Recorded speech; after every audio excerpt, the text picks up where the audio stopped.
Hello and welcome back to RareRoo Crafts. My name's Sarah and I'm on today to share with you this lovely bracelet that I've made. This is for the Jewellery Making Fun collaboration 2021. This is hosted by the lovely Deb Houck of Deb Houck's Crafty Cottage.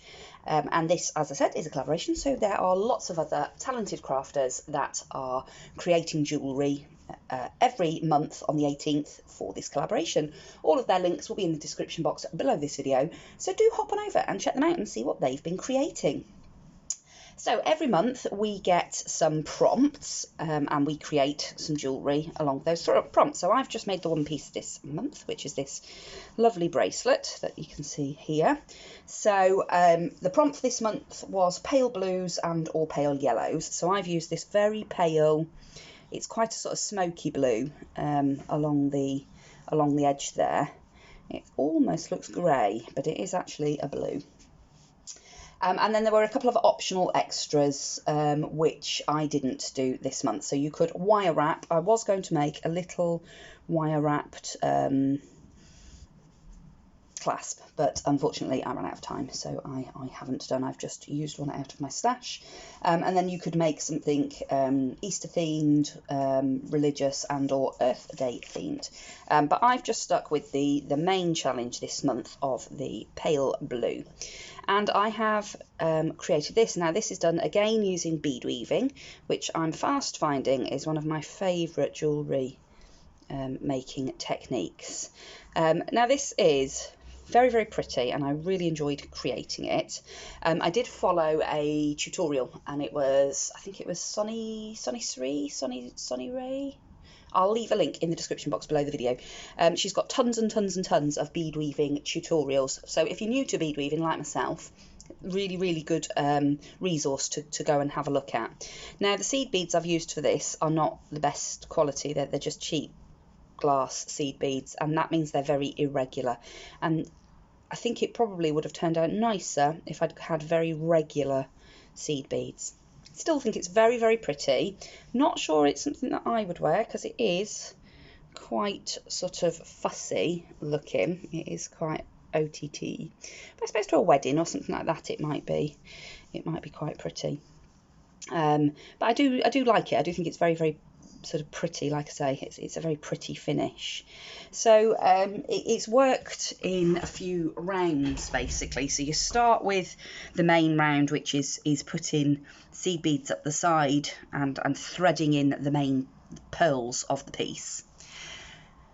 And then you sort of go back down again and you infill some of those spaces. Then you sort of create the loops on either end to attach your fastenings to.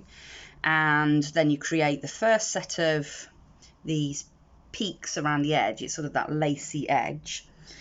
And then you go around again for a final time and you put another peak on top of the peak, and that gives this really lovely, let's see if I can get it in the camera. You get this really lovely sort of A shape to your peaks, to your little lacy edge.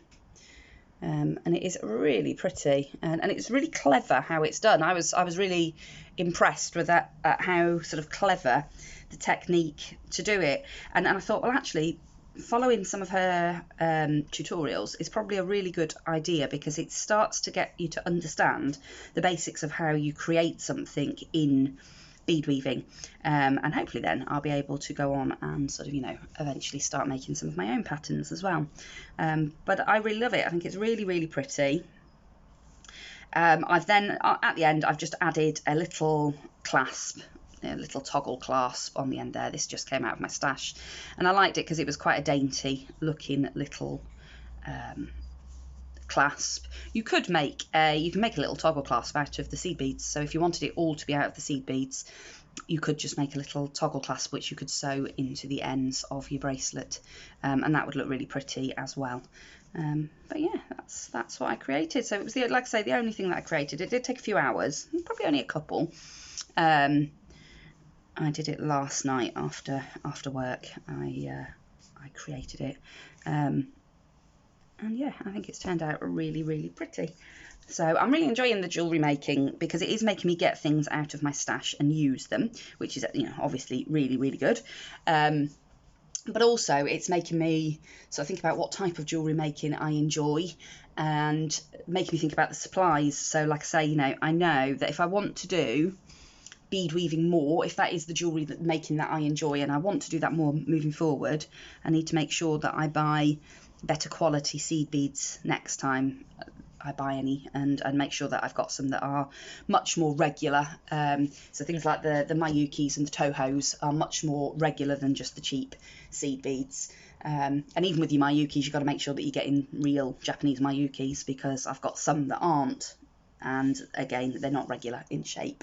They're very pretty, and I'll use them on some projects, but they're just not regular enough if you're wanting to do like I want to make some beaded stitch markers for my crochet, and they need to be really, really regular to do the little symbols, the little picturey type bead weave pieces. So yeah, it's been a fun collab that I'm enjoying. So I hope you've enjoyed having a look. It's a very brief one this month, because like I say, I've only done that one piece. But there will be tons of other things to look at from all the other ladies that have been taking part in this collaboration. So do hop along over and see what they've been making. That's it from me for now. I will be back sometime, probably over the weekend, with some more crafty videos. Thanks for watching, and I'll see you again soon. Bye for now.